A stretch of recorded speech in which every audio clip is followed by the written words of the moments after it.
Welcome back to Burke.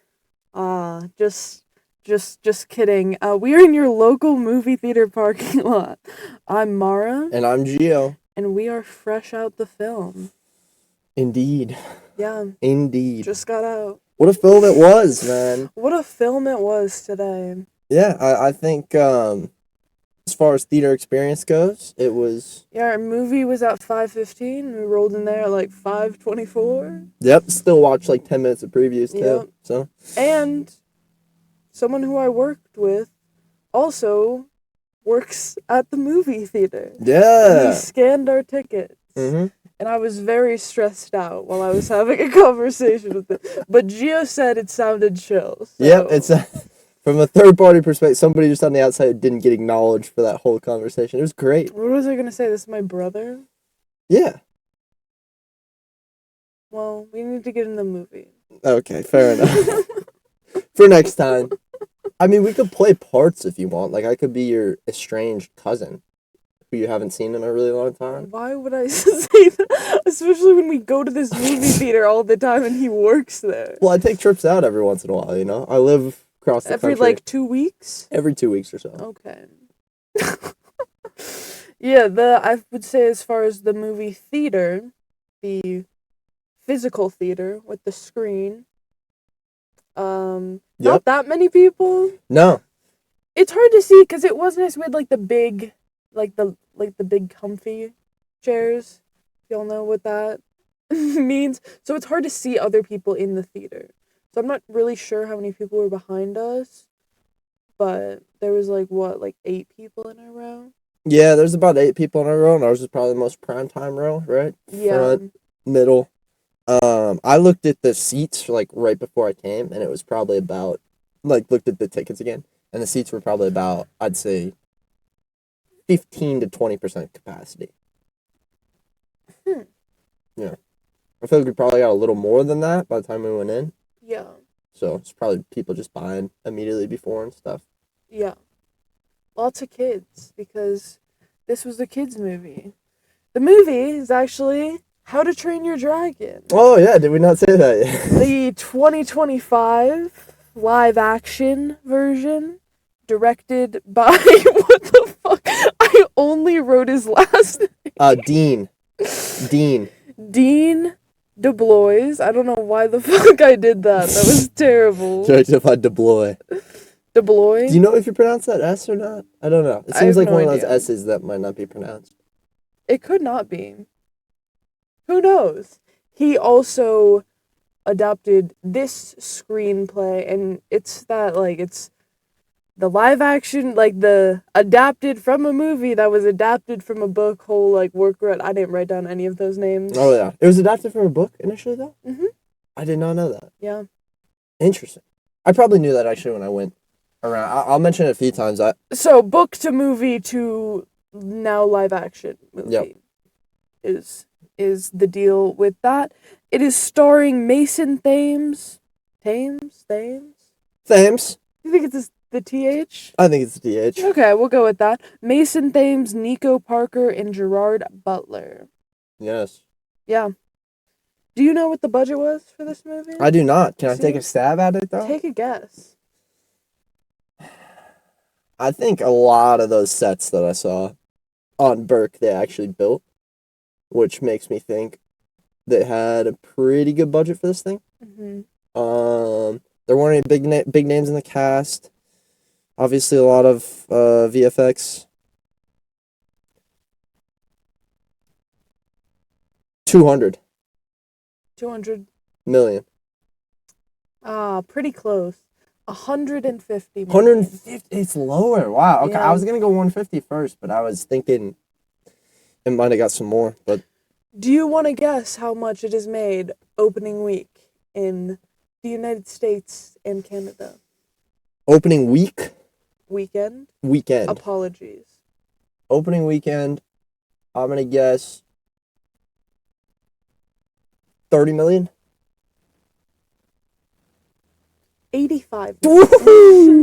I was off. Good opening weekend. So, as of now, recording this episode, Tuesday, June 17th, it has made over 200 million worldwide. Wow. So It's it's already doing getting going. great. Yes. It's already made its money back, or close. It's getting close to it Yep. with marketing. Yep. Nice. On Letterboxd, it has a 4.0 out of 5, Okay. an 8.1 out of 10 on IMDb, and a 77% on Rotten Tomatoes. But should be noted, that is the critic score. I always read the critic score. But the audience score was close to like 98%. 97 or 98. Dang. Audience carrying it. Yeah. So people are very much like, that's a high IMDb and Letterboxd score. No doubt. And no discrepancies really anywhere, right? It all pretty much evens out to the same, I would say. Yeah, I mean, the Rotten Tomatoes critic score is a little lower. A little bit by like 3%, because the other ones are out of 5. Or I guess IMDb isn't, but Yeah, well, so Letterboxd and IMDb would be about the same. Rotten Tomatoes a little lower. Yeah, Makes sense. which isn't unusual. Yeah, interesting. I'm just now thinking about my rating. I know we're a while out from that, but that's definitely. I'm not gonna try to let anybody decide what my rating is gonna be. But like I said, right when the movie ended, it does have that just great movie formula already from the initial one. Yeah. It was the first installment. It was just so well done. The story's just almost perfect. So really, if you can follow that pretty close, which they did, I'm not surprised it's getting good reviews. Yeah, I think it should be mentioned that me and Gio watched this movie kind of a lot when we were younger. Yeah. The original. Are you that doing is. some ASMR over there by chance? Am I talking too quietly? Me and Gio. What? Well, I'm not talking that quietly. Well, if you want to turn this into an ASMR episode, I'm very down. It'd be a lot easier on both of our voices. I'm just tired. I think the We've done audience- this in the past earlier in the day. Really? It's like 1 p.m. True. Now, I gotta go to sleep. I might fall asleep during this episode, actually. Oh, please don't. It's alright, you can handle it. Okay. Just, I'll have to edit out all my snoring. You had something to add? Oh, yes. Sorry. I completely forgot. Well, first, that this was the first official live-action adaptation from DreamWorks. Right. Which is kind of interesting. And then I also wanted to talk about the fun stuff, which, we love talking about up front. I think that this should almost be a new segment, the controversy with this movie. Now, did you hear about controversies when this movie was first getting announced? No. Well, okay. A little bit. To sum it up, I have my own bullet point that says internet idiots didn't like the fact that they were casting non-native actors for Viking roles. Oh, yeah. Which, I was going to say, I have heard the racism part of it. Is that it? That's pretty much it. The main complaint that people had on social media was the casting of Nico Parker as Astrid. That is what I heard. Strictly due to her physical appearance and not her acting prowess. Some fans of the animated movie wanted Astrid to look more like she did in the original, which was depicted with as white with blonde hair and blue eyes. And per Variety, Dean DeBlois opened up, or DeBlois sounds better. Dean DeBlois, I'm saying that. Okay.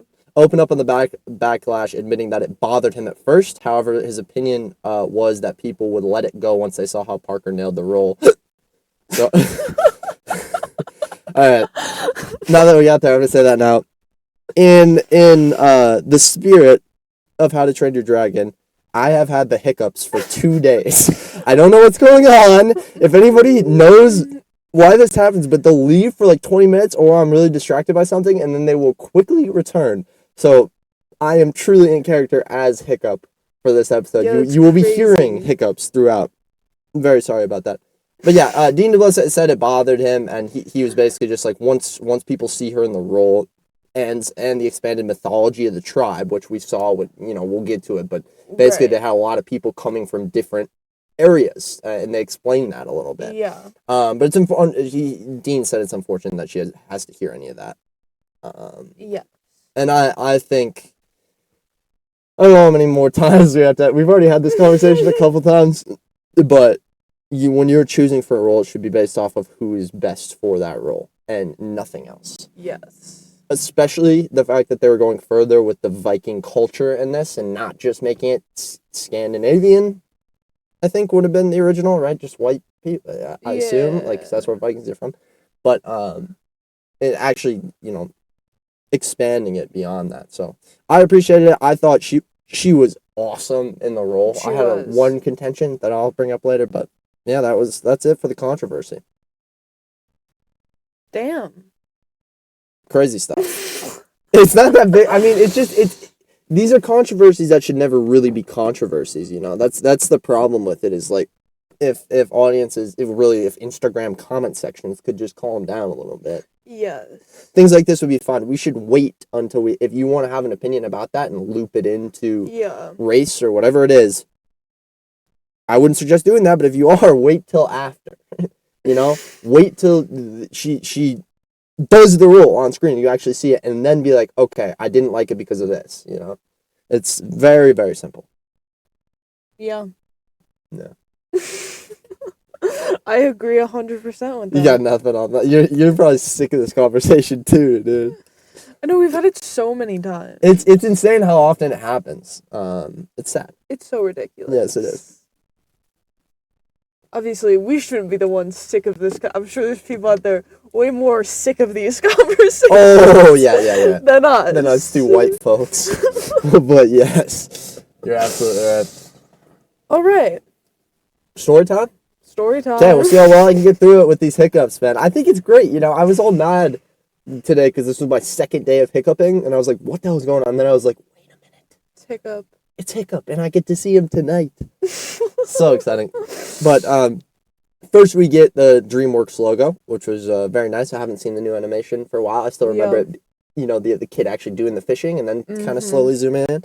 It was a lot more simple than that, I feel like. It was just more of a logo that revealed itself beyond the clouds. The film opens on the island of Berk. Hiccup narrates over how the island is practically you might have to do the story. I'm sorry, you basically just hiccuped the name Hiccup. It was hilarious. That's gonna happen a couple more times where it's gonna lose its charm. Well, because hiccup is like the sound you make when you hiccup, right? It's true. Well, if you let it out. See, I don't understand how people make that sound until these last couple days. I always feel my hiccups coming, and I feel like I stomach them like that. It's right in the middle. You couldn't even hear it on the mic. But other times, people would be like, or something, That's why I'm wondering, does saying hiccup when you have the hiccups make your hiccups worse? Or did they make them go away? Who knows? Anyways, Hiccup narrates over how the island is practically uninhabitable. But the biggest problem is the dragons. The Vikings of Berk, led by Hiccup's father, Chief Stoic the Vast, rally together as swarms of dragons attack their village and begin to steal the sheep. Despite Hiccup's hopes to join the other Vikings, everybody sees him as a liability. Pretty much, and everybody who sees him is just like, Hiccup, go back inside. Hiccup, what are you doing out here? Hiccup, you're gonna mess something up. It's terrible. Yeah, no, it's sad. It's sad. I'm laughing because the way you're saying it's funny, but it's a shame. It's very sad. Yeah, and Mara, I'd like you to hold the laughter so we can stay in character here. Okay. Only laugh when I bring up the bit moments. We gotta do this story well. Oh fuck! That's so fun. But yeah. I'm sorry. Continue. The Vikings are stealing, and the dragons are stealing all the sheep and stuff. It's not good. Then Hiccup also sees the other teens in the village, which is Snotlout, Roughnut, Toughnut, Fishlegs, and Astrid. Now, I know all these guys really well because I just watched the second movie. Did you feel at all overwhelmed by names? And just all the characters thrown at you in the beginning? I don't know any of them. Well, yeah. You can't picture Snotlout? I can. That's the only one I can kind of remember. It's not Roughnut and Toughnut. That must be the twins. twins. if they're twins. The route they went with that was interesting. Because they just look so different. It was like, what? Well, I mean, they're obviously fraternal twins, because it's a boy and girl. Oh, yeah, I guess so. They couldn't be identical. They made a joke on it, too, where it was like, yeah, because they, instead of having them as just two blonde, very similar-looking twins in the first one, they had one of them who was, much smaller in stature, and, the man, I guess that was Toughnut. And then the other one was like a little heavier set, and they both had red hair. Yeah. This time, but they made a funny joke where it was like, yeah, our mom can't tell us apart, and Gobber's like, surprising. They make the same joke in How to Train Your Dragon, the original, but it's played off as like, the opposite because they actually look the same. Yeah, it's great. Hilarious. But Hiccup is basically all this is going down. He just wants to get out and fight, so he goes to one of his inventions that he has up in the sky. A Night Fury, the most feared and mysterious of all the dragons, fires a blast at the village. Pretty much everybody's just fighting dragons. Stoic is the most badass dragon fighter you've ever seen. I mean, he's just elbowing and fighting with fire. I mean, it's insane. But even crazy. They can't stand up against the Night Fury. So when the Night Fury comes in, it's terrifying. So Hiccup gets his little invention, fires off his bolas, is what they're called apparently, and he strikes the Night Fury, and it kind of falls off into the forest somewhere. However, Hiccup unfortunately drew the attention of another dragon, which chases him until Stoic bails him out by fighting it. The rest of the dragons fly away with their captured livestock, and Stoic is very upset with Hiccup's interference, disrupting their efforts and stopping the dragon threat.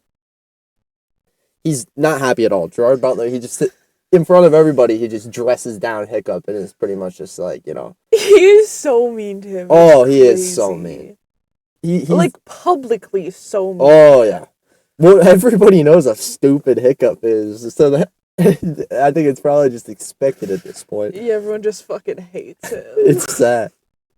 But Hiccup expresses to Gobber how he just wishes that he could be like the rest of the Vikings.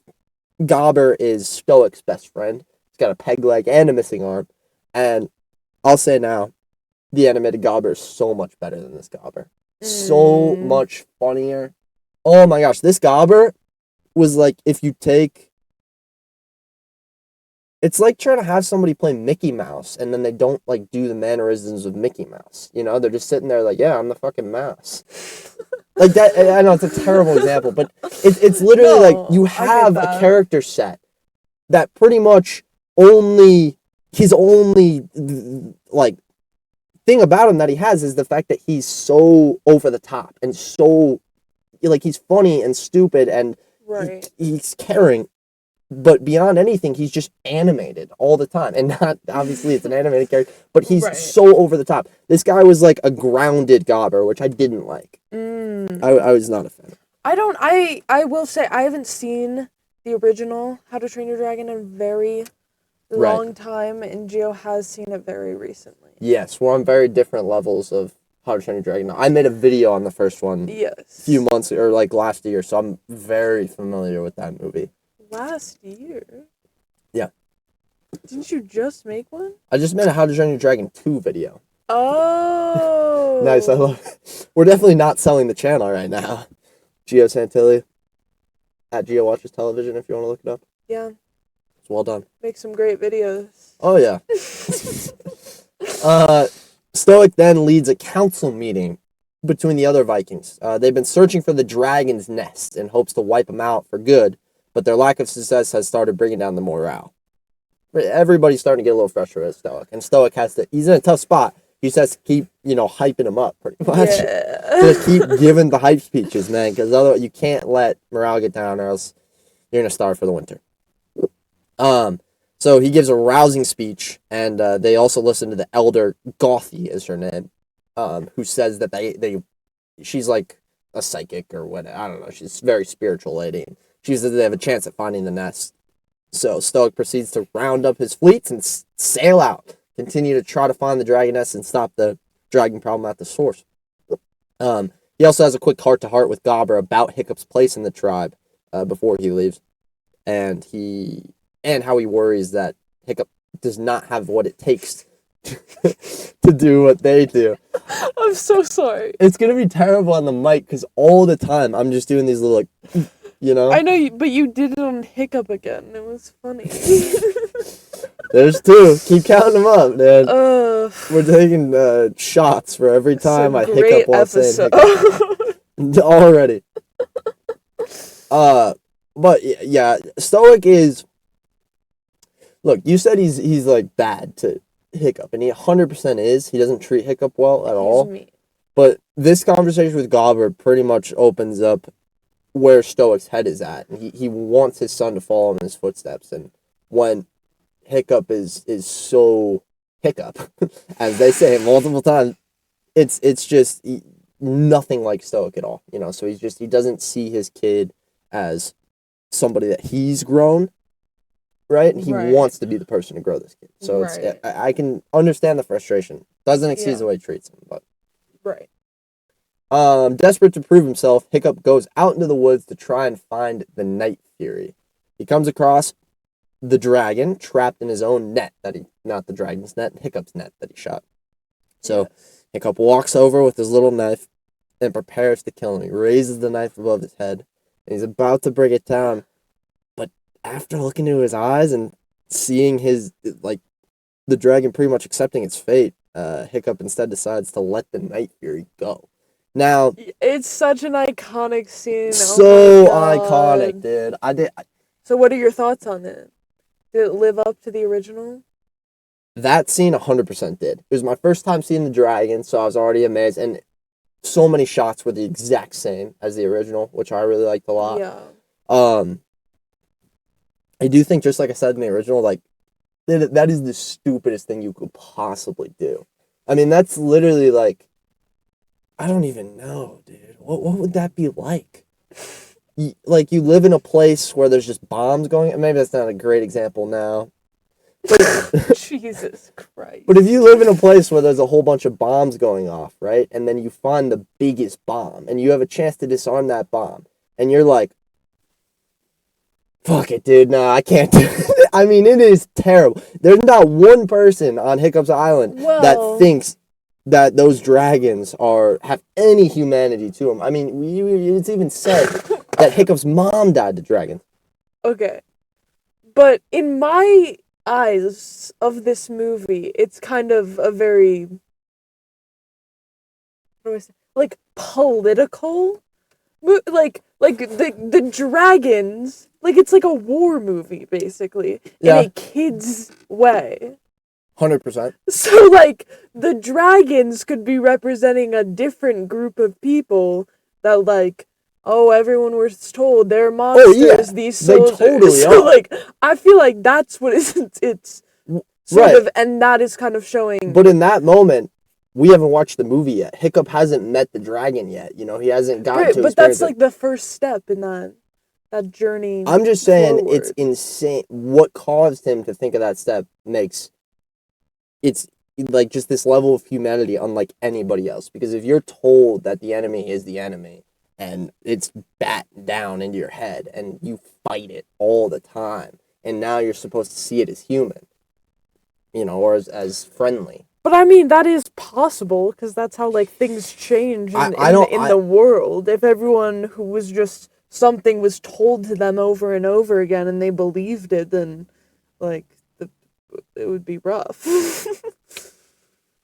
I think that's the world we're living in, unfortunately. We're told that the enemy is the enemy so much that we find it hard or a lot of people find it hard to humanize those people. They other them, they demonize them, and it ends up leading them to have, like, very different views.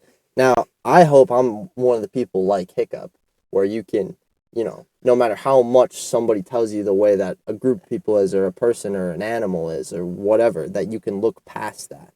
But I'm just saying that it's insane that he would. Because it, like... But, like, historically, that's how change happened, right? Because it's the person in a children's movie version, like Hiccup, that has another level of humanity after this thing being drilled in. What history are you talking about? Like, no war ended because the other side just realized, wait a minute, we're killing our own people, we're on this planet together. Fuck! Let's hold hands and sing Kumbaya instead. Let's not fight. Well, no, it doesn't happen as quickly and nicely in, like, a kid's, but, like, for example, slavery, like, there were people that were told slavers were good, had slaves, and still didn't think that was the right thing. And that, I mean, obviously, and of course, the people involved in slavery, like, all of that leads to us not having slavery. So, like, that's what I'm saying. Not necessarily just, like, in war, they all come to, like, these happy agreements, but within people getting rights, specifically. I see. It's gone so political. I like it, though. Because I didn't even think of, but, I mean, I think no matter what, I was thinking about this today, any movie that you make... Or, like, the Holocaust, you know? This is connected to the Holocaust? Well, no, and, like, the Jewish people in Germany, not all of the Germans thought it was good. Right. I've seen Sound of Music. I think it's a very different scenario based on what we're given in this movie, but I totally see what you're saying. And Hiccup did, so you're right. Like, he was the person to Which is see why that I'm giving humanity. that side of that. I think we all understand you're so that. Against it. No, I'm not against it at all. I think we all understand it because of where the movie goes. Right. That doesn't change the fact that he's a stupid-ass motherfucker to be doing that. I don't know. I hope my mic was okay. Because, like, it fell down and was leaning against my shirt. It's probably fine. Okay. We'll find out. We'll see. Whenever I edit Sorry the episode. if there was some audio issues for a second. During our most important conversation, it's just me talking to myself. But yeah, that's I think we'll probably get more into that type of conversation this episode. So, yeah, Toothless is unroped and roars at Hiccup's face before flying away. But his tail fin is damaged, so instead of flying away flawlessly, he just fucking rams right into a tree. Aww. And then kind of falls off into the next part of the forest. Poor guy. But Hiccup returns home, and Stoic tells him, after a conversation with Gobber, this is actually a pretty funny conversation, because they both walk up to each other and they're like, I have something to tell you. And they have Stoic go first, and Stoic says, you want to start dragon training, right as Hiccup was trying... that he wants Hiccup to start dragon training, right as Hiccup was saying he doesn't want to kill dragons. Just flawless. Yeah, it was very funny. Yeah, it was a good scene. And this was one of those times where I really wanted the original actor for Hiccup back. Like, I know it wasn't actually him, but just his voice, and so many scenes like this where the dialogue was taken straight out of the original. It was just missing a little bit because of not having Hiccup. The true Hiccup. Yeah. I'm sorry, did you hear a siren? I did. I only heard, like, one. We're all right. I don't think they're coming for us. Okay. As far as I know. I'm sorry. That's what happens in the car. This is the best. This happens to you every episode at some point where you're just like, honestly, you'll be intense and then you'll just flick your head away. What's that? But Hiccup joins the other teens, getting ready to start his trial of flame, which is learning how to be a dragon, essentially. The others, except Fish Legs, mock Hiccup for his lack of skill and how he's frequently proven himself an embarrassment. Hiccup just fires back over how Rough Nut and Tough Nut were being held back in dragon training, which is pretty nice. And how Snotlout's name is dumber than his own, which Snotlout gets very defensive about. It is. He's hilarious. Snotlout? Dude, he was great. You know who plays him in the original? No. Jonah Hill. So that guy actually did an amazing job. Oh, damn. Yeah. See, it's a movie, like, the original movie I haven't seen since I was a kid, so, like, all of, like, the big actor names that were the voices in that, I have no idea. I have something for you at the end, a couple quizzes about that, so. The teens are, for their first challenge, Gobber has them facing a gruesome Gronkle, is apparently what the dragon's called. The teens are outwitted by the dragon, who has to get wrangled back into his cage by Gobber. Yeah, the dragon pretty much gives them a run for their money on the first one. Astrid does pretty good. Yeah. But she's good at everything. Right. She's consistently on top. Yeah, she is. The whole start of the movie, she's kind of an asshole. She's not super nice, but she's more than anything, she's just driven. Like, you can tell she wants it more than anybody else. She's refocusing people all the time, And, in fact, like, she says something, I think during this scene where you see the spiritual lady she has a little board. It's like one of those kids' toys that has the balls on one side of the pole, it's like a little thing that you hold in your lap and you move the balls from the left side of the pole to the right side. She has like 5 of those for all the guys in the Trial of Fire, and then depending on what they do, she's shifting one of those rocks over to decide who wins. Right. And I thought it was really funny because like this moment happens or whatever. Astrid does something good, and obviously Astrid's gets moved, and she's like the only one. But then we don't really see any other reasons for anybody else to move until the very end, where Hiccup gets he gets like two of his moved over, and the scoreboard is like pretty even at that point. And it's like, what? What was fucking Snotlout doing this whole time? Was Fishlegs getting points for his dragon facts? What is happening? That's funny.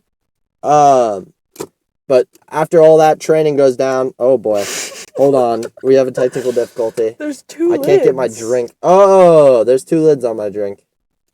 Damn. I've done that before. They kind of stick together. See, this is the best part of the pod. We put people in the car. They're practically in our back seat right now, dude. It's the best or the worst. Would you like a sip of my Dr. Pepper, viewer? Listener? Well, there you are. Is that Dr. Pepper? Yeah. I thought it was root beer. Oh, yeah, true. Whoops. Don't tell them that. I'm not trying to offer up the good stuff. I just completely lost my place. So we're going to have to do this real wonderful. fast. So Hiccup. This is going so well. I think it is. What are you looking at? I swear to God, someone just walked through those bushes. What? Yeah. Don't scare me. Just let me focus on the story. It's like a black hood. Homie, I am in Burke right now. Are you in Burke? I'm sorry. Actually, sorry. We've already established we're not in Burke. I can't say that. Yeah, I'm sorry. We're in your local movie theater parking lot. And you're taking it all in. Yes. Hiccup returns to the woods to look for the Night Fury and sees him struggling with his damaged tail. It's actually really sad because he's just trying to fly out of this very big pit, essentially, that has a little lake in the bottom. Yeah, and he just can't get out. But Hiccup's just taking notes at that point. And he, like, tries to get a fish, and he can't get the fish. Yeah. It's very sad. It's rough, man. I mean, Toothless being helpless, which will happen later, is the saddest thing ever. Like, ugh. Yeah. He's just like a little dog. And it reminds me of my little cat. I have a little black cat. With green eyes. No, her eyes are yellow. She's my cat. I know what color her fucking eyes are. I hard disagree. They're not as green as a... Right there. Oh, shit. Yellow. Yeah, wow. Literally my screensaver, you can see her yellow eyes. Yeah, I'm currently looking at a black cat with yellow eyes, not green. But Hiccup goes back and later rejoins Gobber and the teens over dinner, where Gobber hands them the Book of Dragons to study and understand the different types of dragons. They all kind of react to this in different ways. Like, they all just kind of have their character types and they react to everything in that way, you know? So it's just like Snotlout, the trying to be cool guy. Just, I don't fucking read. Why read something when I can just kill the thing in the book? You know? Yeah, that was a funny line. It was better than how I delivered it. I just butchered it, but it was a good line. And Astrid doesn't care either because she already knows everything. Fishlegs is very excited because he knows all the dragon facts. So he's he's stoked. Well, like, pretty much everyone's like, I've already read it. Yeah. And Hiccup is... Or I don't care. It's true. Hiccup is very excited, though. I actually want to mention something about Fishlegs real fast. Back in that first scene when they were introducing the dragon, like the first dragon that they had to all fight, Fishlegs is doing this thing taken straight from the original again, where Gobber says a dragon, and then Fishlegs is like plus 15 eating. Yeah, and then he's like 24 scales, you know, he's like doing all the ratings for the dragons. Right. And I was just dying because I was trying to keep together because I know when the joke's gonna happen when he gets cut off, you know, because right when it's happening naturally, Gobber's like, Fishlegs, shut up, which is just, it's just amazing. Oh shit, do you know who Fishlegs is? No. I didn't realize until just now. I remember he looked familiar. He's the kid from Hunt for the Wilder People. Oh, no wonder he's so funny, dude. Yeah, he looks so familiar. Yeah, wow. I didn't even pick up on that whatsoever. Good call. Isn't that crazy? Mm-hmm. Great movie, by the way, if you haven't seen it. Hunt for the Wildered People. Actually, I don't know. I haven't seen it since I was a kid, so it could be terrible. But it was really good. I'm pretty sure it's like really... I think it's welly rated. Welly rated. You cannot trust the critics. Well rated. Don't trust them. Don't trust those slimy podcasters either. Those people here on the mics shouting movie opinions. Don't listen to those fools. Especially ones that just do it in their car. Yeah. How half-assed is that? They don't even have a fucking studio. Uh, yeah, the Hiccup also in this conversation, the book's kind of just on the table. Hiccup's trying to flirt with Astrid, and Hiccup suggests to Astrid that there may be things about the dragons that Vikings do not understand. But Astrid's like, screw you, dude. I'm trying to be the chief one day. And she sees this even further as Hiccup just standing in her way, because already Astrid hates Hiccup, and I bring this up a few times, the nepotism with Hiccup. Yes. It's really interesting because I think I'll mention it later, but the girl who plays Astrid is a Nepo baby. So it's kind of funny that she's the one delivering those. Oh, wait, who's her parent? I don't know. I have the names in Geo's Hidden Gems, though, whenever we get there. Okay, sorry. No, you if you want to find them, you can. Or you could believe my tease, one of the two. But yeah, Astrid's very frustrated with this conversation because she, like, not only does she have somebody who the whole town thinks is an idiot for to be potentially the next chief, the chief's son, but now he also has a soft spot for dragons. Like, she is not liking this at all. Yeah. During their next round of training, though, we're back in the training. By the way, Stoic is just off in the fucking ocean searching for this nest. Just he has no idea where the nest is, and there's just fog in front of them at one point, and they're just like, let's fucking do it. They're just looking for nothing. They're getting slaughtered. I mean, it's not working well. No. But during the next round of training, the teams go up against the Deadly Natter, which also proves a pretty good challenge to them. Oh, here it is. Stoic and his Vikings are sailing along a foggy part of the river. A small group of dragons proceeds to attack the fleets, and the Vikings try their best to defend themselves. I don't really remember what happened in that second dragon fight, but they're all fine. Nobody dies. It's the lowest stakes dragon fights ever because you know nobody can die, and it's already like unbelievable enough when you're watching it animated. But God, with it being live action and just watching how easy it would be for these dragons to just turn these kids into char, you know, it's kind of annoying. I guess that's like fair. It's really stupid at points where they will literally be running from the dragon with the shield like just covering their head or something, and the dragon will shoot right at the shield, and it's very unbelievable. Yeah. I knew that was gonna happen. There's no good way to do that. That always happens with live action, I feel like. Right. We were kind of talking about it with like why they didn't do Pleakley and Jumba's, normal dress on in Hawaii in the last episode. Yeah. So yeah, in Hawaii. Hiccup did a little research into the book with the Night Fury and found the Night Fury alone, and I think at this point he's like creating a drawing of him and stuff, but apparently we're skipping here next. So he created the drawing of him already. He like looked down into where Toothless was trying to get out and created the drawing then. But now he's gonna go face him. So he goes to the Night Fury alone and approaches him with a fish. Seeing the dragon's retractable teeth, Hiccup names him Toothless. And Toothless, promptly after eating the fish, pukes up the fish's head and offers it to Hiccup, which Hiccup reluctantly eats. And it was just as gross. It was more gross than in the animation. Yep. Ugh. Just eating the spit up fish. Just pretty gross. Yikes.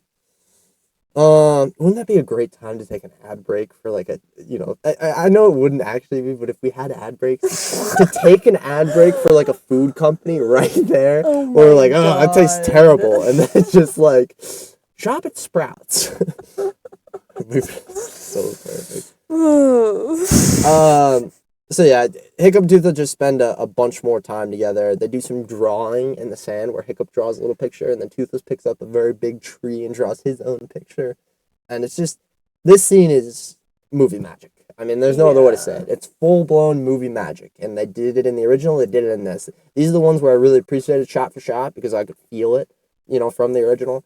And it's just the amount of, I feel like I say it too often, but just warmth coming off the screen. It's two best friends, finally finding this unlikely friendship and gradually coming to it. Yeah, I did. I loved all of the scenes that were just Toothless and Hiccup. They were so good. So good. I really think the CGI with the dragon was great, too. I'm not going to lie. I would agree. I was really, really impressed. There were times where it almost looked a little too real. Like, I almost wanted him to be a little cuter, a little more animated. They did a perfect job of blending the both. I do think, though, because you need it to look real. And You I'm sorry, can't- I didn't mention this up front, but Toothless, when he's like first kind of like going at Hiccup, is terrifying. Yeah. Like, yeah. he's very scary. Oh my god. Yeah. I mean, because just when he's like not yelling, roaring at him and Yeah. stuff. He is scary. I think what makes him scary is that theme, though, dude. Because it's the da na na na na na na na na na na na na na, which is John Powell, like his normal theme, but they have these bagpipes that go in at the back, and it's like I can't do a bagpipe sound, but oh my god, I remember playing back that moment where he right when Toothless cuts open or Hiccup cuts open Toothless and Toothless jumps on and is looking at him, where that Irish sounding music is playing. Yeah. I replayed that while I was editing multiple times because I loved it so much, that moment. So it is so good. you're 100. I'm glad you picked that out. But yeah, all this time together, Toothless finally allows Hiccup to place his hand upon his snout, which is a big moment for the two of them. Yeah. And such a just a special moment on screen. Such a good shot. 100%. Again, taken right from the original. Yeah. Back at home, Hiccup makes a prosthetic tail fin to attach to Toothless because I don't know if we mentioned this, but he's missing one of his dorsal fins, right? Is that what it's called, dorsal fin? No, that's like the side thing on a shark, isn't it? Or the top thing on a shark? Yeah. I don't know. It's like the tail wings. You know It what I'm was. talking I about? forgot that this was a plot point because, like I said, I hadn't seen the movie in so long, and it gave me that vibe of, fuck, what's that movie with the dolphin and Harry Dolphin Connick Tail? Jr.? Yeah, Dolphin Tail. Yeah. What a pull, Like Mara. when Yes. they were building, when he was building the tail, it reminded me of that. That's so true. God, we gotta rewatch that movie. What a Dolphin banger Tail. movie. Dude, and we didn't even know it, but that was Josh Hutcherson. Oh my god, you're so right. Yeah. Like that was another one of those where I just like I knew the kid because I knew him from Vegetarian or whatever, but like that was I did not realize that was him when I was watching it as a kid. That's so crazy. Yeah, sweet movie. Nice little Dolphin Tail shout. I love it. Sorry, I was just, if you don't know, it's a movie where, like, a dolphin, its tail is broken, so they make a new tail. Yeah, And it was giving me the same vibes of making a new tail for a dragon. that's true. Anyway. You can almost hear little Harry Connick Jr. in the background just. What's that? Huh? Did you not hear those noises? No. Okay. Was the car doing something? Yeah. It's not my car. I think it's all right. I'm sorry, I'm so distracted. That's all right. I'll continue on. You Continue can on. zone out. You just watch the movie. You know? Continue on, please. But yeah, Hiccup makes this prosthetic tail fin, and he goes and attaches it to Toothless.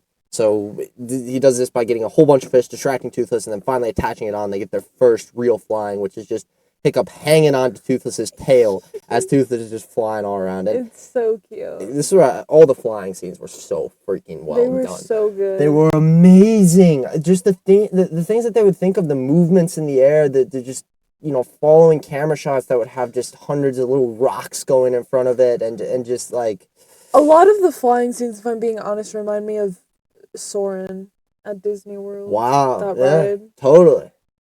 Dude, can you imagine that? It's also because I can see like the lines in the screen. Really? Similarly, there you can see the lines in like the Soarin' screen. I didn't notice that. Was it a problem with the screen? No. What If was you it? look hard enough, you can see them like every time. I can see them every time. Not all the time. Just on with projectors? Yeah. Huh, I didn't know that. You gotta point that out next time. That's cool. Okay. Well, actually, maybe don't, because then I did not stop looking at it the Yeah. whole movie. That's fair. Anyways, we're back training now. In the next round of training, the teens face the two-headed, hideous Zippleback. Chases the teens in smoke. This is the one with two heads. So there's a smoke cloud, and it's honestly pretty scary, What? Sorry. You pointed. What? No, I didn't. You can't. I went like this. You pointed out the window. I thought there was something going on. No, just continue. Sorry. Don't mind me. Well, I don't want to miss it. To you. If there's something cool out there, I don't want to miss it. I will let you know. Don't you worry. So the Zippleback chases everyone around in the smoke, and Hiccup surprises everyone by fending it off using a smoked eel, which he previously saw that Toothless recoiled at. And this becomes a theme with the movie, where Hiccup spends more time with Toothless, training him to fly, and learning more about other dragons, which is just helping him with his fighting, pretty much. He causes the Gronkle to get thrown off by its allergies, and then it scratches the Natter's neck to make it more docile. And this is getting him...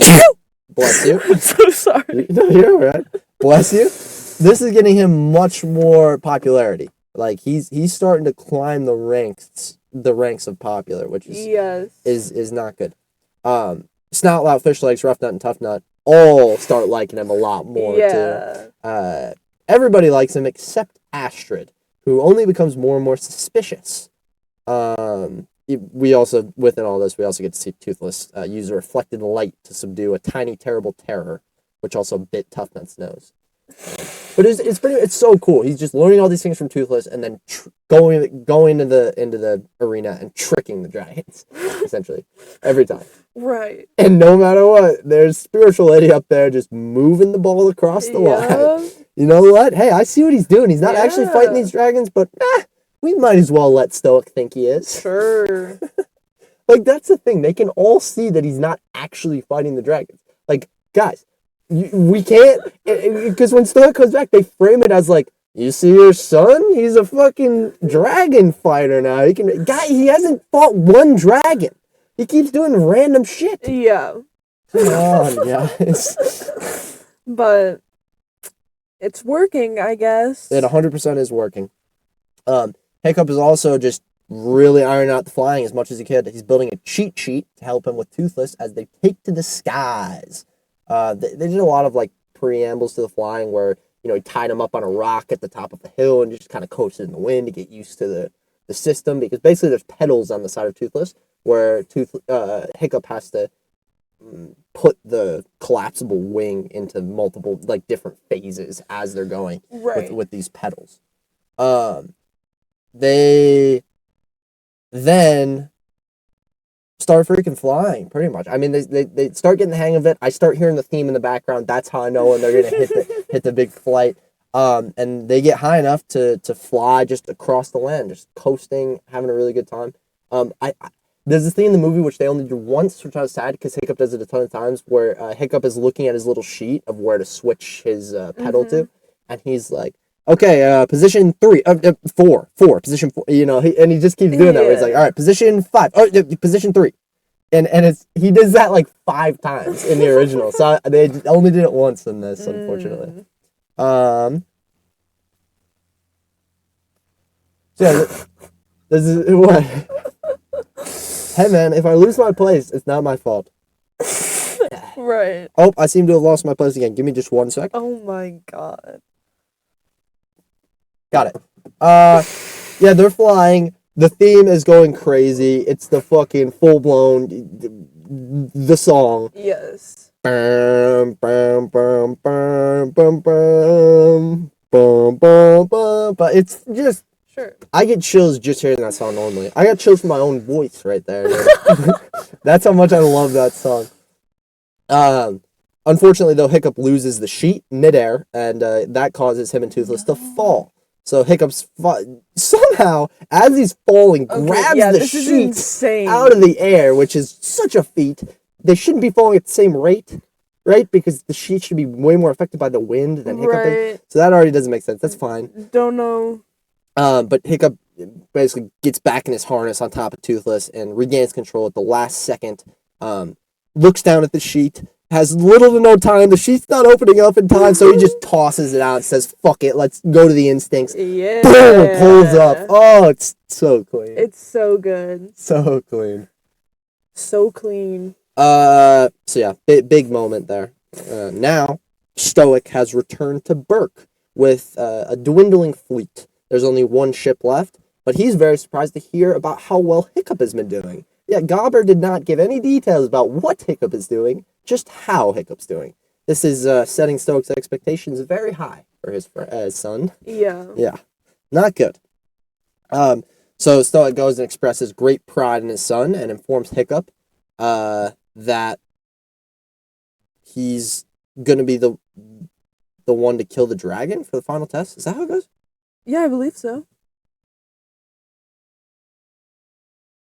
Yeah, because he thinks that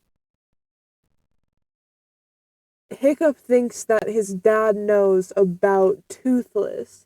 By the way he's bringing it up, he's like, you got a secret. But he's really talking about him killing the dragon. Yeah, yeah.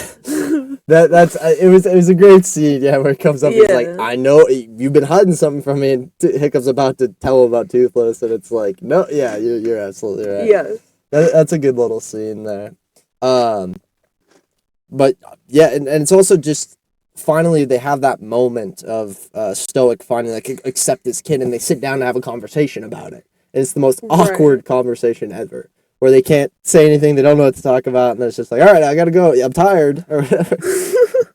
And it just shows that even though, you know, even when Stoic gets his son to where he wants to be, really, he still doesn't quite know how to parent. Yeah. You know. Right. So with all this going down, Hiccup decides to run away with Toothless, and he goes to do that, but Astrid followed him to their hiding spot, where she discovers the Night Fury. She is very concerned, was about to fight him at first, but Hiccup settles everything down between Toothless and Astrid, and the two bring an unwitting Astrid along for the ride to prove that he's harmless. This is a gutsy move, man. It's lucky that this worked. Because Astrid's like running away. Toothless like grabs her up Yep. with Hiccup on the back, and they like put her on the side of a cliff, Yep. where she's like almost falling down, and then they take her on a ride on Toothless. Yep, that's apparently how you get the girl in this universe. Is just scare them like crazy. But the ride is also really because when she does get on the dragon, Toothless still doesn't like how Astrid was treating Hiccup. Right. So Toothless starts fucking going. Yeah. And just terrifying Astrid. There's a shot where he like hits the peak of his flight and then drops down, and you see Astrid's feet go up behind her. She's just one hand grabbing on that. It was such a good shot. It was so cool. That was a really cool shot. It was so I loved that whole scene. Yeah, it was. That's one of my favorites. I was tearing up during it, just thinking about the original, because as you can see Hiccup and Astrid getting closer, and you can see Astrid starting to trust Toothless, and Astrid finally tells Toothless that she's sorry and touches him, and that's when Toothless immediately straightens up and flies right. Yeah. Immediately. And yeah, he's more gentle and allows her to experience flight the way that Hiccup did, and this wins Astrid over pretty much. They're already talking about what they're gonna do with dragons on top of the dragon. Like, she is on. Yeah. She's on board. Which is valid, because like they went up into the clouds. It was cool as fuck. It was full blown magic carpet ride. Like, that's what it was. Yes, it's totally, and there's even a little line I feel like poking a little fun at that, where she was like, yeah, how are you gonna convince the entire village that dragons are good? You're gonna take them all on a ride or something. But Astrid, moments later though, everything's pretty much sent to a stop, where Toothless gets a little distracted, and he kind of just turns into a zombie for a second, and he flies towards an island alongside a whole bunch of other dragons through loads of fog. All these dragons are returning to their nest, where Hiccup and Astrid find their queen, the Red Death. After one Gronkle fails to bring sufficient food, they see the Red Death emerge and devour the dragon. And then Toothless finally gets him back to Berk, thank God, because they did not want to be any of the food that was in there. Nope. And they fly back, and Astrid wants to inform the other Vikings that they found the nest. Hiccup's like, no, please do not do that. I need time to figure out what I'm going to do with Toothless. Right. So, the next day, Hiccup's pitted against the monstrous nightmare, which can set itself on fire. This is the final test for his trial, or whatever. He has to go in and kill this dragon. There's a whole bunch of Vikings gathered around. Stoic is leading, hyping Hiccup up pretty much, hyping the whole crowd up. But Hiccup, instead of using this moment to kill the dragon, decides to try and show the Vikings that the dragons are not dangerous. He just calmly sets his stuff down and is trying to talk to everybody, show them that they're not bad. But Stoic starts getting angry and hits his hammer on something, so the monstrous nightmare goes berserk and starts running around the place. Toothless, all the way over from Timbuktu, somehow hears this and knows it's Hiccup. I don't know. I don't know. Yeah. But he senses this. That's literally what it says here. He senses this and flies into the arena to fight the other dragon to protect Hiccup. We also get a nice shot where right as Toothless is finally able to get out of his little pit that he was in, his hand gets up on top of the pit, and immediately we cut to Hiccup, his hand getting on top of something else. So good. This is something that I made the video on, so I know a whole lot about, but it's the duality of Toothless and Hiccup. Yes. This whole movie they're playing where these two are so different but the same in every single way, down to their origins of where the Night Fury, doesn't hunt with the group and is never seen, and things like, and that's what Hiccup is, somebody who's an outsider, Right. and it goes further with this, but also with their how they end up. I'll talk about it a little more, but how they'll both of them get in danger at the end and save each other. Yes. All the way to Hiccup's injury in the end. It's just pure symmetry in the best form, and storytelling like this is really easy to feel tacky, So I think they did a really good job walking in both the original and this one. They did a really good job walking that line. Yeah. Look at me articulate. Yes. But yeah, Toothless flies in the arena to fight the other dragon to protect Hiccup, but all the other Vikings intervene, subduing and capturing Toothless despite Hiccup's protests. Stoic pulls Hiccup away and argues with him over breaking from tradition, but Hiccup says that it is time they stop killing dragons. He's pretty much just laying all his cards on the table, and he accidentally lets it slip that he found the nest where Toothless can guide the Vikings.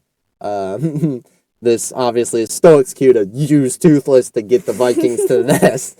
So Right. Stoic starts trying to do that, and Hiccup does his best to stop him, but Stoic is done with Hiccup shit and disowns his son. He tells him that you're not my son. Yeah. Which is rough to hear from a guy whose approval you've been working for your whole life. Yeah, fucked up. Very fucked up. So the Vikings set off, and Astrid finds Hiccup alone. You're in the bathroom for this part, I believe. Yeah. So Hiccup just laments the situation and that he's put his best friend in, and now the Vikings are walking into a trap. He's just so depressed. But Astrid gives a little encouragement, and Hiccup realizes, once he's told enough times that he has something that the others don't, that he can make a plan. So he gathers the other 4 teams and has them take captive dragons so that they may fly towards the nest and save Toothless and everyone else. Yes. It's a great plan. It's a good plan. I mean, how all of them can effortlessly ride dragons like where they want to go immediately is kind of iffy, but it's fine. There's a lot of things like that in this movie where it's just kids movie, gotta look past. Well, I mean, since it's the nest, isn't that their natural place to go? Oh, that's a good point. They would be free from That's captivity. A good point. Yeah, I think there's a lot more that they do to kind of control them that's not explained. We just don't get to see their relationship as much, Yeah. So it's a little, you can understand what Toothless and Hiccup can do because you know how they are. Right. But yeah, the Vikings arrive outside the nest location on the Dragon Island, and Stoic orders them to break through the walls with their weapons. After breaking it open, and a great shot of all the dragons just flying out. Stoic was ready to fight all of them, but they all just fly out of the nest and empty it. So the Vikings think they've won, but that's when the Red Death emerges. And it begins to incinerate the Viking ships. Just going at it. This thing is a beast. It's bigger than any of the dragons we've ever seen. It's the size of the island, pretty much. Yeah. And these Vikings have no chance. Stoic's just looking at his army getting slaughtered. Looked like a dinosaur, low-key. Totally did look like a dinosaur. Much more scaly, I feel like, than any of the other dragons. Yeah. But yeah, Stoic thinks he's screwed, and that's when, up on the horizon, there is a fireball that gets shot out. And the teens have arrived with their dragons to draw attention away from the Vikings.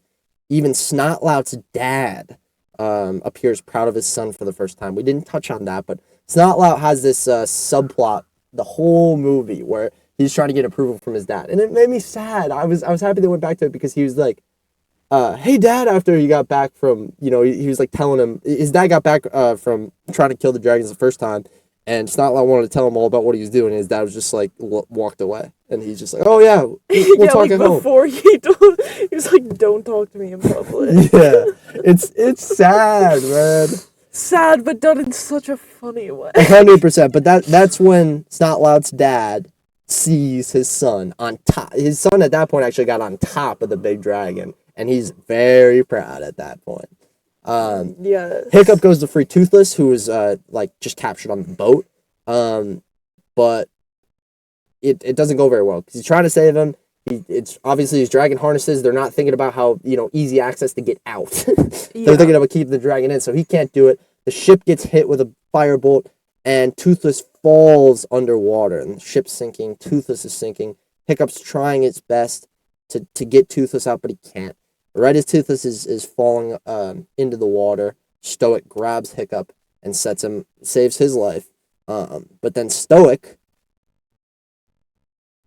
actually goes back down.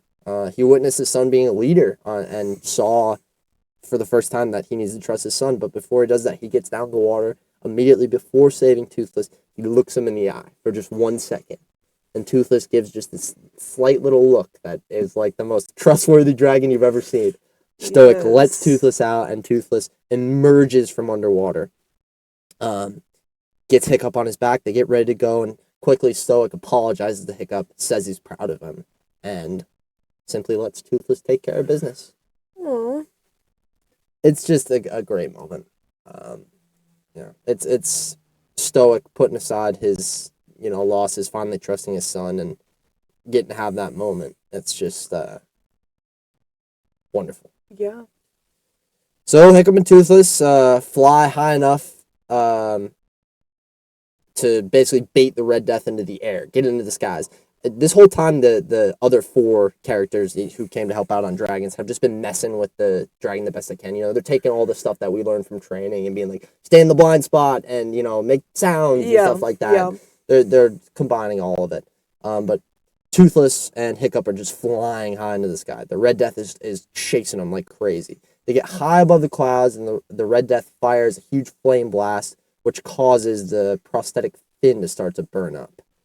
So thinking quickly, Hiccup and Toothless take a dive with the Red Death falling. I think actually while they're in the air still, Toothless fired a few fireballs at the Red Death's wings, which is very important. So thinking quickly, as all is going down, the prosthetic the prosthetic wing is burning. So Hiccup and Toothless take a dive. Red Death's falling close, and Hiccup commands Toothless to flip backwards, fire blast inside the Red Death's mouth, causing it to burn up and essentially flatten out right before they're about to hit the ground, so that the Red Death clobbers into the ground and explodes into a giant fireball. All should be good except the Red Death's tail is still flicking up in the air because it's so long. So Toothless is trying to get out. They're just riding, fucking trench run style right in the middle of the tail. As you think they're about to get out, Hiccup falls off of Toothless into the blast, and we get the same exact moment, fire versus water, where it was Toothless in the water falling down, Hiccup trying to save him. This time, it's Hiccup falling down into the fire and Toothless trying to save him. You getting the symmetry yet? You hear it? You hear the symmetry? There it is. It's so on the nose. It's crazy. But they, Toothless is trying to get to Hiccup as he's falling into the woods, and we cut to Stoic on the ground when the flames have cleared, and the Vikings, Stoic and the Vikings gather to fall on Toothless. They don't see Hiccup anywhere around, so Stoic is very remorseful over what he said to Hiccup, and he begins to mourn his son and say sorry, until Toothless reveals that he saved Hiccup, caught him right before going in the fire, wrapped him up in his wings, and Stoic and the other Vikings cheer at Hiccup being alive. Yay! Yes! So excited. He's alive! We didn't kill the kids character in the kids movie. You know my opinions on that. Just like killing kids, apparently. Hiccup wakes up days later back at home, where he finds that he has lost his right foot and now wears a prosthetic, just like Toothless. He finds Toothless greeting him and is later surprised to find that the Vikings flew. I was crying during this part because him waking up and seeing Toothless and all the dragons essentially are just a part of Burke now. So everyone on the island has become friendly with these creatures. Gorgeous scene. Astrid also comes to find Hiccup and kisses him, initiating their new relationship. they were doing this bit this whole time where Astrid essentially comes up and punches him once. This is for something, and then punches him again and says, this is for something else. Right. This time, this was the third time I believe, she punches him first. She says, this is for almost dying. And then she kisses him and said, that's for staying alive or something.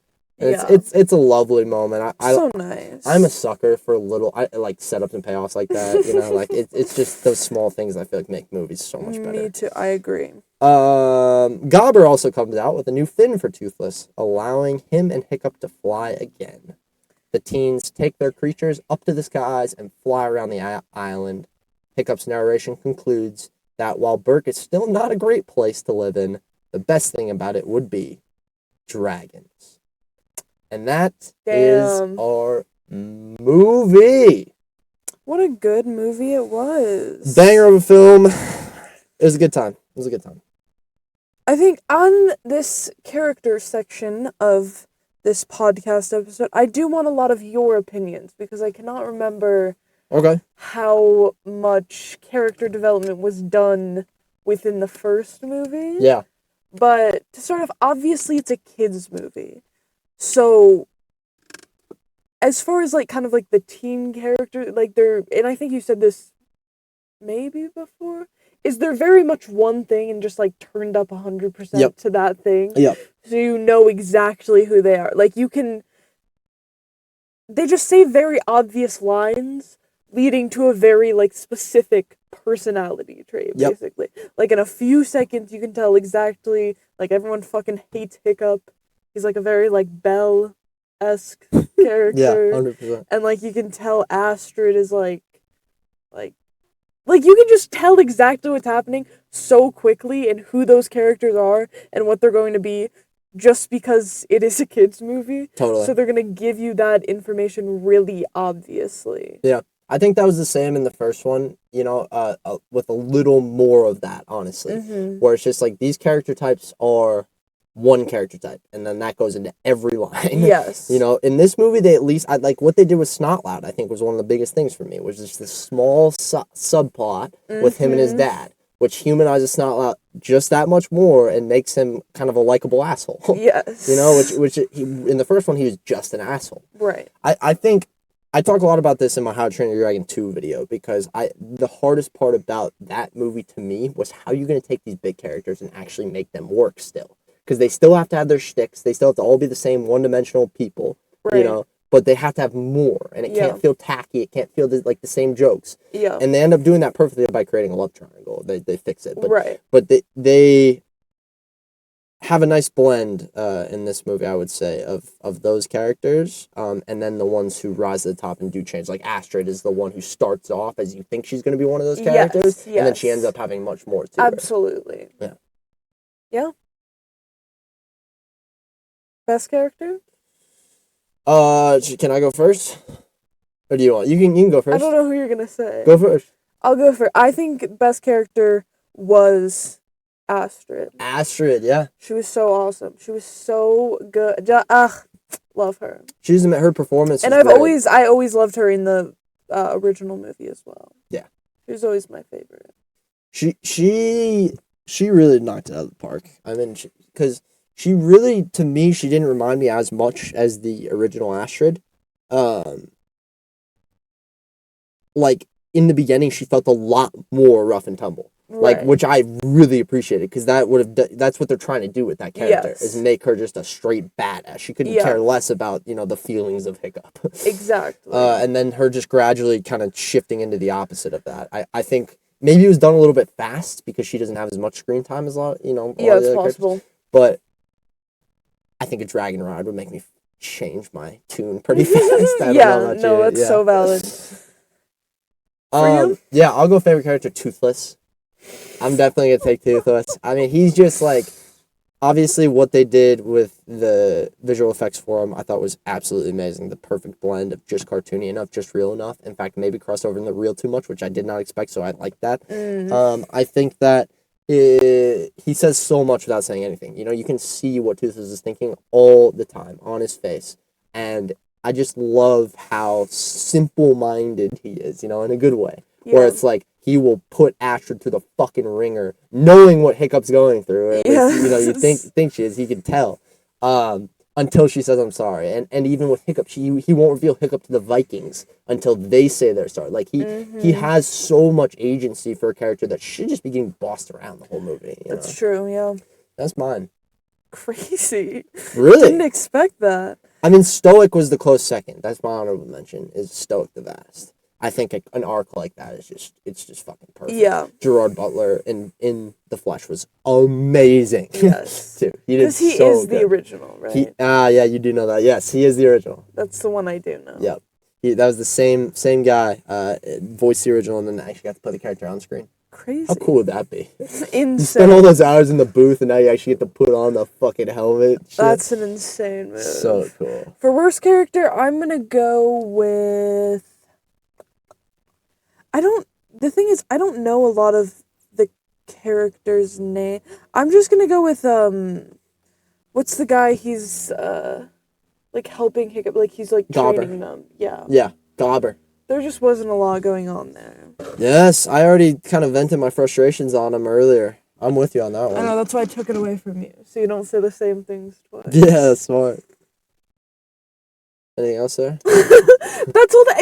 It's not a lot that like he doesn't really have anything going for him whatsoever. He's really just a narrator to build the lore on dragons. Right. Yeah. Yeah, that's his whole thing. Yeah, I thought his shtick wasn't nearly as his shtick enough. Like it just wasn't Gobber to me. Yeah, I don't like that one. That's what I was gonna say. So if it's not Gobber, then I think I'm gonna go with the twins. We'll group them into one, right? Rough Nut and Tough Nut. They're the same people. For me. Oh no! Why am I blanking on her name? Could you look up who voices Rough Nut? Actually, I got it. The lady who voices Rough Nut, very famous A-lister, Kristen Wiig. Picture Rough Nut's character as like a really sassy. You remember her? Where it's like, oh my god, that type of Kristen Wiig. Yeah. It is so good. It's so much better. Now Rough Nut is T.J. Miller, who I don't like, but he has a great voice Tough Nut. He has a great voice for Tough Nut. Right. In the original, they were just so much better for me. They played into each other's comedy so much more. They felt like siblings so much more. Where in this movie, these two just didn't really feel like siblings. We could have played off the sibling banter a lot better than they could have. Well, you know, I know we are siblings, but we're also not actors, so that's saying something. I mean, yeah, no. You should be able, that should be the biggest part when you're casting those two people is Rough Nut, Tough Nut's chemistry. I don't think they have. But it's easier to do sibling banter with your sibling. When you're not an actor though, and I'm claiming that you could throw us in Viking suits and we could literally deliver lines better than they could. I think that's saying something. I wouldn't necessarily agree. Okay. Well, put it down in the comments. We're going to be doing many polls in the future. All right. Next. You have a best scene? Best scene? Do you want me to go first? Or do you have one You can in go mind? first. I am going to go with the scene where Astrid and Hiccup are flying on Toothless. It's such a good scene. And I already gassed it up so much when we were talking about that specific scene. But it's just like, it's so beautifully done. And it's, if I had that right, I would change my mind about dragons immediately. Oh, yeah. Definitely. No doubt. It's just a beautiful scene. It's so gorgeous. We have to speak to Hiccup and Astrid's chemistry, too. Those two had great chemistry. Yeah. They really did. That was a good casting there. Absolutely. They could do it on screen. Believable relationship. Yeah. Both ways, too. Believable when they hate each other, believable when they start liking each other. Yes. That's how you know you do it, right? Yeah, all just, very good acting. Yeah. I would say. I will go with... I'm actually going to go with Toothless falling in the water. That's Stoic's big moment. Yeah, it's just so sad. Yeah, Hiccup... It also leads into Hiccup getting his big moment, so I think that's the biggest for me is, Stoic finally, risking his life to save the dragon. Yeah. I absolutely love that, and obviously the duality between that scene and the fire with Hiccup falling in versus Toothless falling in the water. Yes. Is really cool. Yeah. In my video, I literally, when I talk about those scenes, because I don't bring attention that they are exactly the same, but I say them in the exact same way. Like, Hiccup falls deeper and deeper into the fire. You know, Toothless Right. falls deeper and deeper into the water. Like, I say it the Right. exact same both times. Because you can. It's that Yeah. close. You know, it's really cool. Yeah, that'd be mine. There's so many others, though. Like, I mean, honorable mention is uncutting, like we both talked about when he Yes. first cuts Toothless. I mean, like, when the 4 kids show up on the dragons is a pretty good scene, I would when say. he first, like, touches Yeah. Toothless's, the like, touching nose. Tooth. Yeah. Oh, my God. There's so many. So many good ones. Totally. Worst scene. This is a little harder now. Worst scene? Yeah, I'm gonna go with the... I don't know, do you have yours? No. You're bad at coming up with the worst of stuff that when you like a movie. I am. It's hard. The worst scene for me, I think, is gonna be... It's definitely in the arena. I honestly think it's when Toothless shows up in the arena to fight the other dragon. Like, Crazy. it's a cool moment, but I think just, like, it's so chaotic and unorganized to the point where it doesn't feel like they should have been able to get that dragon down. You know, like, the other dragon gets dealt with way too easily. Like, Toothless even knows to back it up into its corner and stuff and close it. And then Toothless, like, just doesn't... I would believe Toothless would fight. Like, even when Hiccup's like, it'll just make it worse or whatever. When there's a bunch of Vikings on you and you've been fighting Vikings your whole life, I think you'd do something a little more. And the fact that they just all lay on top of Toothless and it's like, all right, we're good. Yeah, that was pretty It's a stretch. crazy. Yeah, it's a stretch. That was pretty crazy. That's mine.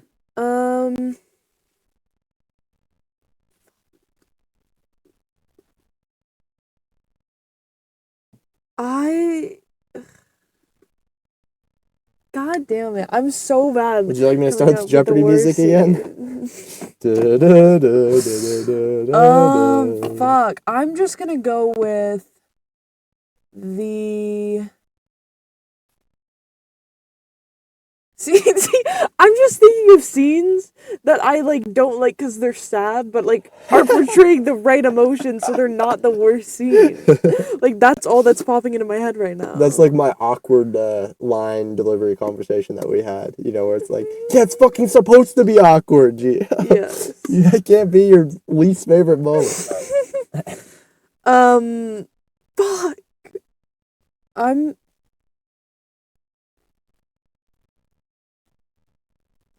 Like, there was not a lot that I didn't like in this movie. Our runtime is just getting longer and Okay, longer. I will go with the... No, fuck. Just pick a scene. Okay, I will go with the scene, like, their first sort of training scene. I have no specific... No, that's the one where, that's my favorite joke. That's where Fish Legs is like the... biting stats 25 or whatever. He's doing that thing the whole time. That's the one you're talking about? Yeah. Probably just because it's Gobber Main. I guess. Good. I have no specific reason.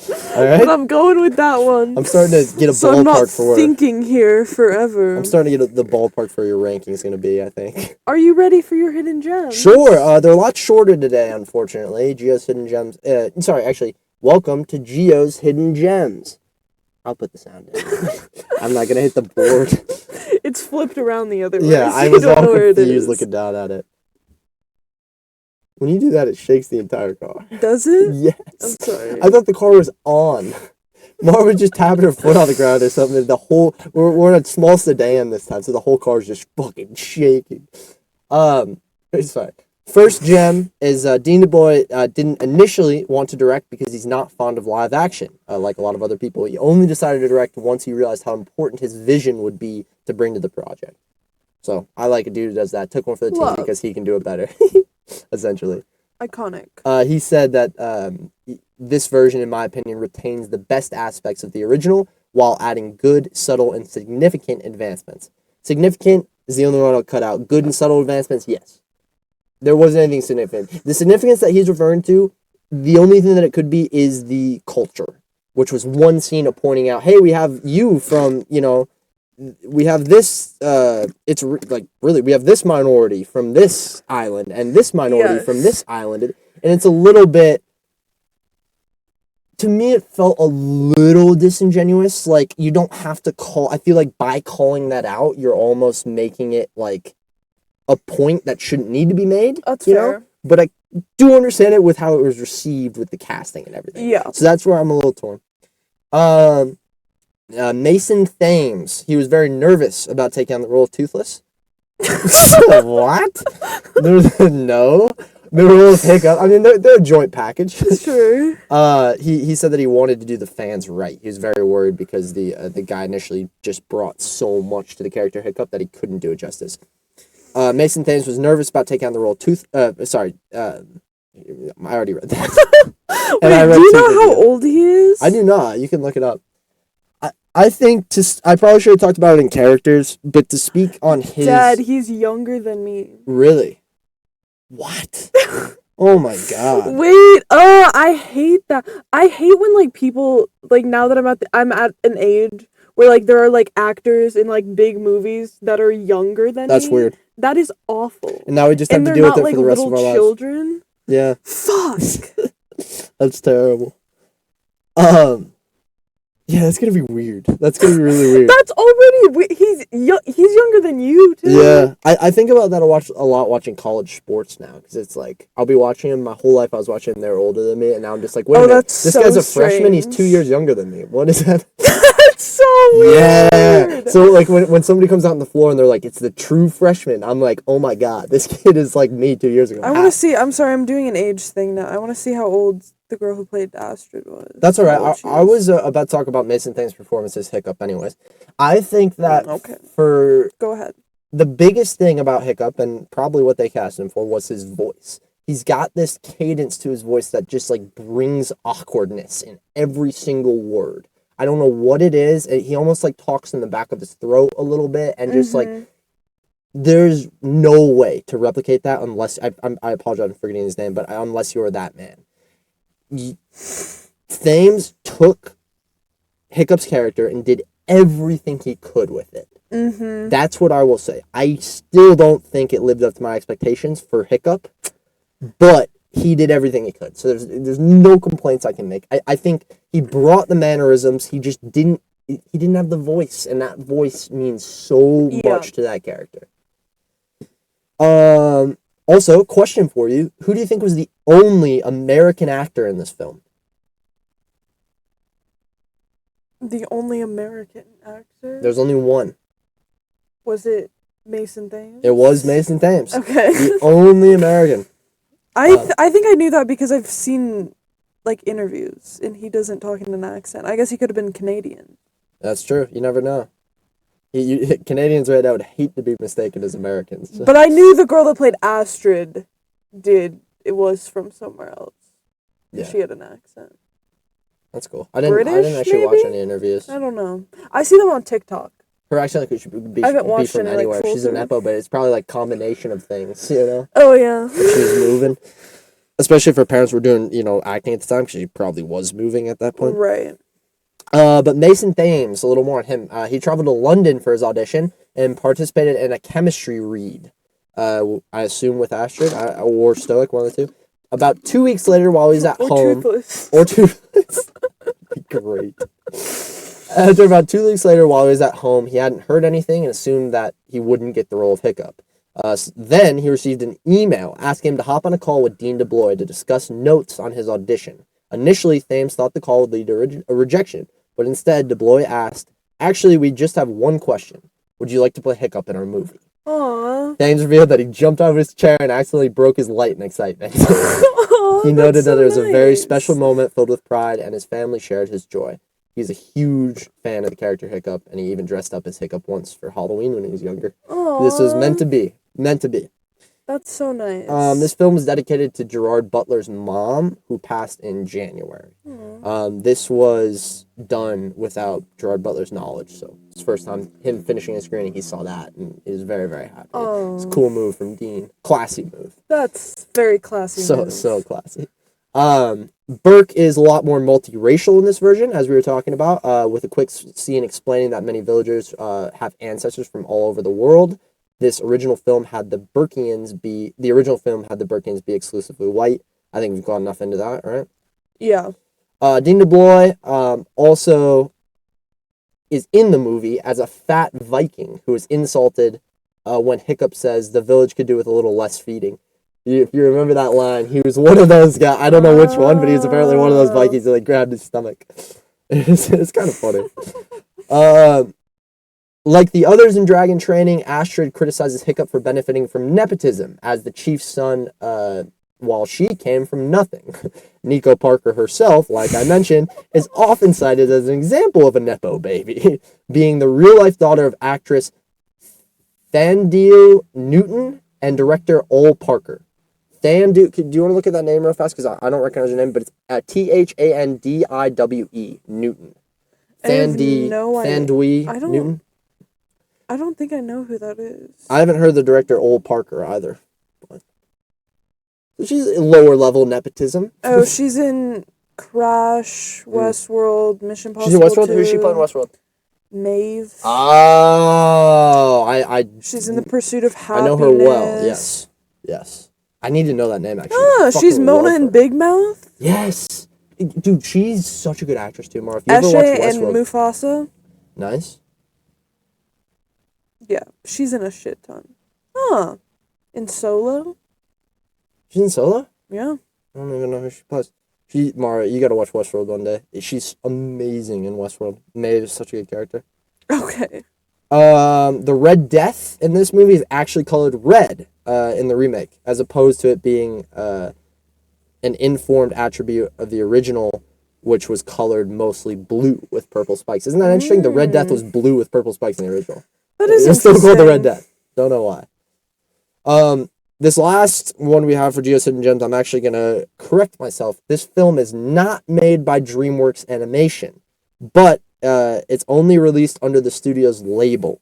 So it's technically not DreamWorks Animation, but it still has the DreamWorks label on it. So this is similar to things that they've done in stop motion. That's the only thing, like Chicken Run, Wallace and Gromit, Curse the Were-Rabbit. It is also technically the studio's first live-action production after it was spun off of DreamWorks Pictures. So it's kind of a lot of gray area on whether this is actually DreamWorks Animation live action or not. It kind of sounds like it's in the middle. Right. Yeah, and that is the end of Geo's Hidden Gems. Oh, I do have one thing to add. I thought you were going to have it, so I didn't say anything. They are making How to Train Your Dragon 2. What? As a live action.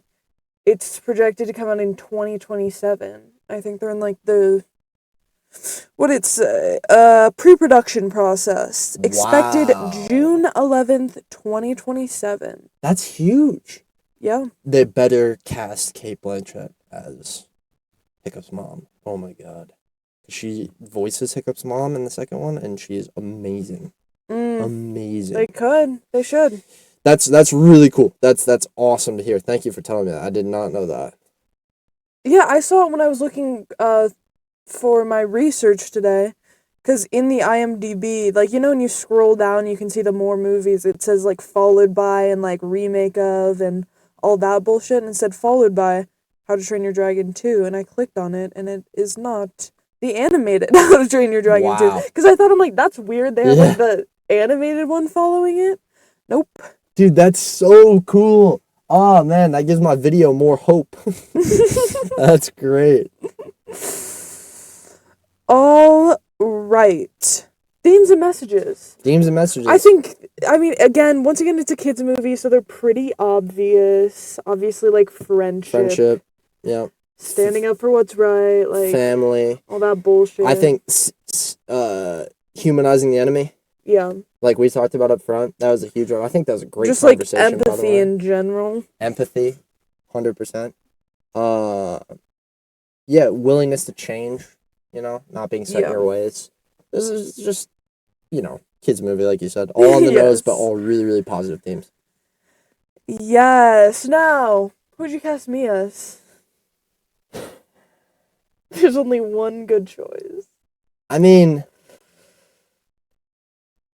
I think you'd be a great Toothless. Shut the fuck up. No, yeah, you're Astrid. You have to be Astrid. I think you could play both sides of the, you know, her rough and tumble and then the loving side. I think you could easily do both. Thank you. Yeah. Now, people would have been a lot less mad if you were casted in the role. That's the sad thing about it. Yeah, that is rough. That is sad. Yeah. I could have never done as good as she did. No. I would cast... Now, you think I might go with Hiccup, but I don't think you could play Hiccup. What? I feel like I'm Hiccup coded. In fact, I think Based on somebody your told me that. reaction to Hiccup fucking, like, cutting Toothless out of the thing, that kind of takes you off the line for Hiccup. It's an insane Because you can never move. be Hiccup if you can never get into that mindset. It's an insane And you're move. unable to. Yeah, fuck. Okay? So, for that Bobber? reason, no, I'm giving you Snotlot. Alright. I think you could play a really Wow. good version of... I think you would play, like, really good comedic characters. You know, So I think that would be funny. I've never once been offended. In a good mood. Even when you have picked me as your least favorite character, you know, I don't think I've ever had expectations. I knew I was Hiccup. I was sure of it. I can play Hiccup. I No. know that I could. Okay, well, you shouldn't have gone so hard on Hiccup. Should have not fucking untied Toothless. That is not what I was saying. You were saying it was you It cannot get into the absolutely mindset is crazy. of that being good. No, nobody can. You have to be You're one not of Hiccup. a kind. I'm sorry. Hold on. Are we I have casting? to break hold it on, to hold on. you. Does the casting work as we're casting people as the actual people in these roles? Because if I'm Mason Thames, I'm talking about you being whatever her Nepo baby. You're talking about me being Mason Thames, right? Like playing this part. Well, not in, but being casted in the role. So I can fake it. I can fake it like okay. I'm gonna stop. I'm gonna stop arguing. You're Just not know Hiccup. I will be thinking about this as I'm trying to fall asleep tonight. It's true, and you would be a great Snotlot. You would. Let's move on. You can't do that like nice like empathetic thing. What? Like you are a nice and empathetic person, but you would not I'm be getting able out to of the do it vehicle, on guys. that I'm level. leaving. You wouldn't. I actually just need some air real fast. You wouldn't. And that's the truth. And I'm sorry. The truth hurts. But I'm being honest. Apparently. Alright, negative quality and positive quality. Go negative first, I guess. Sure. Would you like to start? Yes. For my negative quality that I'm gonna choose, I'm gonna go with the... Fuck! It was such a good movie. Like, there's not many problems with it. I would say the pacing. Yeah. Like, a What lot did of... it drag for you? It wasn't necessarily dragging at all, just a lot of things were going through, like, way too fast. Was more my issue. Interesting. What felt like, what aspects do you think? I think...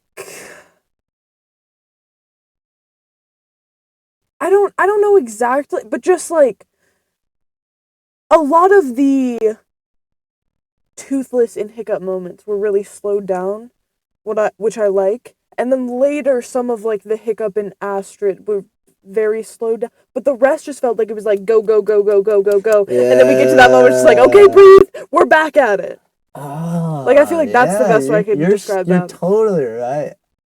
I mean, yeah, that's kind of how the story's set up almost, because Absolutely. like the dragon training and everything, and like not seeing as much that happened on Stoic's first trip, like it is kind of just fast tracking all that.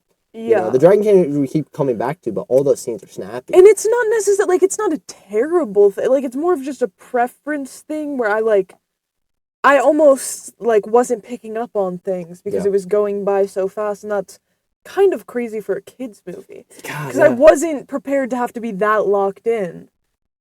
You know? It's a good point. What about you? I think I'm gonna go with the dialogue, just because I think the things that they decided to keep from the movie were all, from the original, were all really, really good. I liked what they kept. I believe that there was opportunity with adding more. You know, like that joke, that they played the same joke, but it works a different way with Rough Nut and Tough Nut looking different. I wanted to see more shit like that. Like, how can you creatively work in, you know, similar to what we were talking about, but applied to the real life version? Yeah. You know, and and that's a really minor complaint, honestly, but that's where I'll sit with that. Yeah. Positive quality, you got one? Positive quality, I'm gonna go with the visual effects, Okay. the CGI. Yeah. I thought the flight scenes were what made this movie. Yeah. We both agreed, and that's all animation. Mm-hmm. You know, at least there's a few, I'm sure, of you know, actual hiccup up there and stuff. But it's so much of it is just purely watching pixels on a screen do their thing, and it makes you feel a certain way, man. Yeah. It was so good. I never once got taken out of the movie because I thought a dragon looked weird, you know, or thought some CGI looked half-assed. And I was looking for it at times. You know, yes. So that was mine.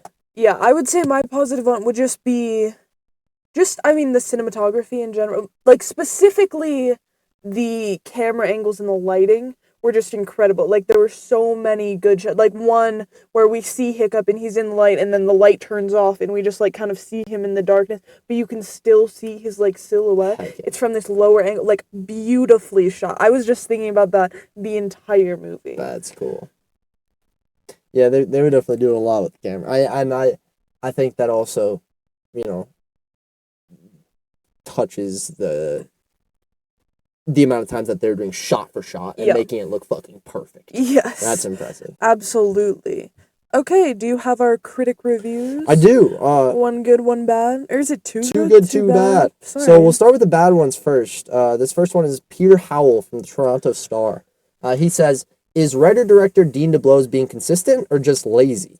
The question should keep him awake. The question should keep him awake nights, staring at the dark sky in search of fresh dragons and wondering why he can't do better than cartoons he commanded earlier. Peter Howell wanted to see a different fucking movie. Dude, Peter, this is a remake, homie. What else do you expect? He added things, and he didn't overdo it. I don't agree with Peter, but... No, I don't either. Fine. Amy Nicholson from the Los Angeles Times says, How to Train Your Dragon? As we learned back in 2010, it takes patience and fish. Why train your dragon again?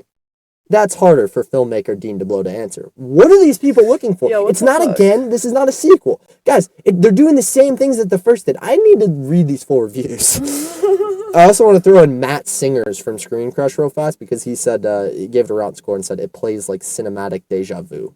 All three of those are rotten scores. It's a remake! Yeah, dude. It's a fucking... Of course. Oh, this looks familiar. Because you've seen it before, Matt.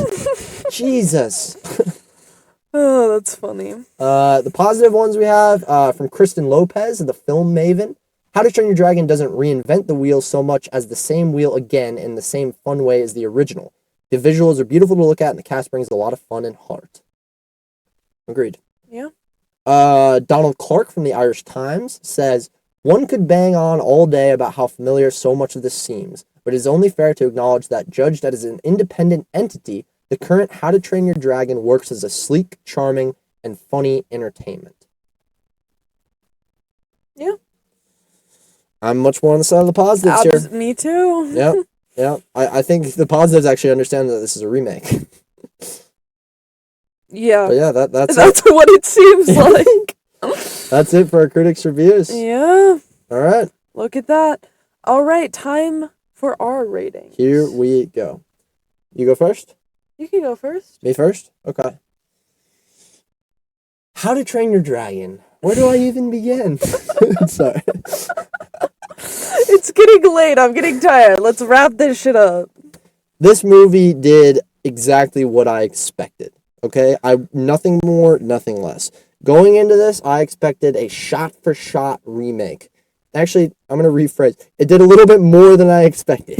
Because going in, I expected a shot-for-shot remake. I expected it to be great only because of the aspects of the original. I think that this one was as good, if not better, than the original because of the stuff they added to it and for the fact that it was live action. This is one of those that is just so much... it has the opportunity to be better in live action because you can do more. I think that when you're telling a story that's this gritty, you being able to put real humans on the screen and real CGI fire, but have things look real, brings you into that world so much more. And I think it just does wonders for that. The relationships between everybody was just the same as the first one, and if I am to judge this just as an independent movie all alone, the duality of Toothless and Hiccup and their story together is still what stands out to me, and I thought it was fucking amazing. So I am going to sit this one with the fact that I know it's a live action remake at a solid 4.1. Yes. That's where I'm sitting with it. I'm going above Lilo and Stitch. I sure am. Holy shit. But that's where I'm going. I'm going into the Force. Okay, I think I really like this movie. I haven't seen the original in a very long time, but like throughout, I remembered some of the scenes. I thought the acting was just spectacular. As I mentioned, I thought the cinematography was spectacular. Like it was just an insanely gorgeous movie. So, for those reasons, I am gonna go right below Gio. Oh. At a clean 4.0. Dang. You already started typing the 4 before I said it. I knew right where you were going. And I would recommend to see this movie 100% and definitely see it in theaters if you can, because I would say it's 100% a movie theater experience. That's something we didn't talk about enough, although I sang it. The score is insane in this movie. John Powell, it is so fucking good. That makes it worth the theater experience alone. Absolutely. It's just hearing the music in there. And it's just seeing like all the, like specifically the flying scenes on a big screen is just can't beat it. Can't beat it. Our next movie, hopefully I'll get this one right. The last few have been wrong. Is starring Jack O'Connell, Aaron Taylor Johnson. How do we say his name now? Is it like Ray Fiennes? Ray Fiennes, I think. I don't know. I called him Ralph Fiennes, and then I saw like the Oscars, and everyone was saying Ray Fiennes. That guy, directed and written by Danny Boyle. The sequel to 28 Days Later and 28 Weeks Later. What? There's 2 more movies. What? There's a second one? That's what I'm saying right there. We have to watch 2 movies. Okay, if you haven't guessed it already, it's 28 Years Later. Yes. We'll be seeing back that to horror. This is next week. Our first horror movie since The Monkey, right? Yeah. I do believe. So this or not horror. I don't know what it's described as. Probably zombie horror. Yeah. Thriller. It's zombie horror is always a little different than actual horror, but Right. I'm super excited. I prefer zombie horror. Neither of us have seen the originals either. 2 now. So yeah, we're gonna go watch those this week, and so we'll be all freshed up on the 28 world. Yes. So should be good. Very, very exciting. So with that, I'm Mara. And I'm Gio. So join us next week after opening weekend, because waiting to talk about movies is clearly not our thing.